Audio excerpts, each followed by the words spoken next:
დილა მშვიდობისა კიდევ ერთხელ 10 საათამდე კიდევ გვაქვს დრო რომ საინტერესო ამბები გაგაცნოთ და ესე იგი ვიზრუნოთ თქვენს განწყობაზე. ესე იგი ამ შემთხვევაში ეროვნულ გალერეაში თურქი ფოტოჟურნალისტის სტამბულის თვალად შერაცხული ხელოვანის ნამუშევრები გამოიფინა. ამის შესახებ ვნახოთ სიუჟეტი.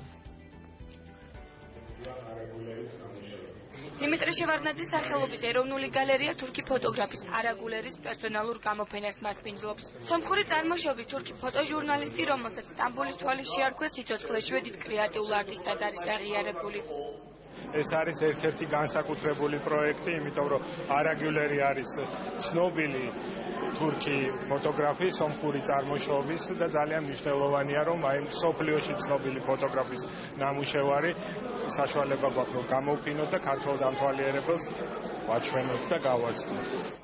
ფოტოგრაფი, რომელიც საკუთარ თავს ვიზუალურ ისტორიკოსს უწოდებს, თანამედროვე ისტორიის ვიზუალური ქრონიკის შესაქმნელად სხვადასხვა ქვეყანაში მოგზაურობდა. მათ შორის ირანში, ყაზახეთში, ავღანეთში, პაკისტანში და რა თქმა უნდა თურქეთში. არაგულერის რესპონდენტები ისეთი ცნობილი პიროვნებები იყვნენ, როგორებიც უინსტონ ჩერჩილი, ინდირა განდი, მარია კალასი, სალვადორ დალი, პაბლო პიკასო და სხვები არიან.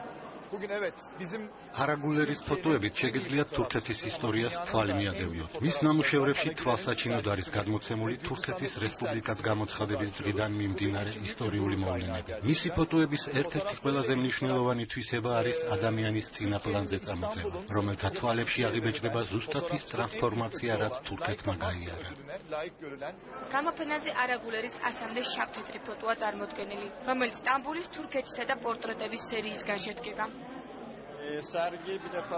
გამოფენის მნიშვნელოვანი ნაწილი სტამბოლს ეთმობა. ასევე მნიშვნელოვანია პორტრეტები და თურქეთის ფოტოები. არაგულერს სტამბოლის თვალს უწოდებენ და ჩვენ გვინდოდა მისი დახმარებით სტამბოლი საქართველოში ჩამოგვეტანა. სამწუხაროდ ფოტოგრაფმა ჯანმრთელობის მდგომარეობის გამო აქ ჩამოსვლა ვერ მოახერხა. თურქი ფოტოგრაფის ნამუშევრების დათვალიერება მსურველებს 31 ოქტომბრამდე შეეძლებათ.